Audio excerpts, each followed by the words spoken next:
Dito tayo maghanap sa friends, following, followers, or visitor. Dito tayo sa friends. Click natin yung friends ito. Click natin yan. Tapos hanap tayo dito kung sino yung naka-party live. Party live. Ito. Ito si Miss TV. Ito Miss TV. I-click natin. Click natin siya. Tapos ito, party, itong party, i-click natin itong party para makapasok tayo sa party room niya. Tapos dito, hanap tayo dito ng bakante, walang bakante eh. Itong number 2, ito yung crown set, number 2, number 3 at saka number 4. Ito yung mga crown set dito tatakbo ang ating mga oras.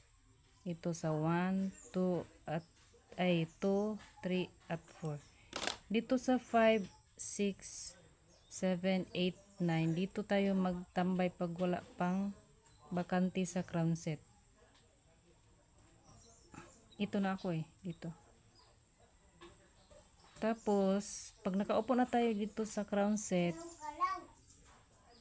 dito naman natin titingnan ang ating oras. Dito. Click natin to.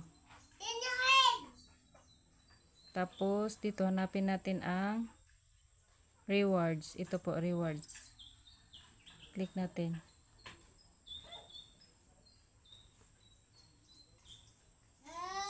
Dito. Dito, hanapin natin dito ang party live or party time. Ito po, ito. Ito na po, party time. Dito natin titingnan natin ang ating oras. Kung ilang minutes na tayo nakaupo. Dito, ito po, ito. Ito.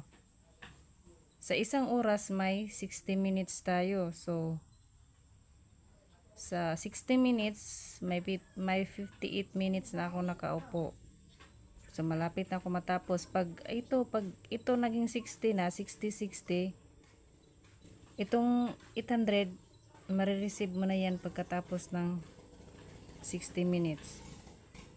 Okay, balik tayo dito back.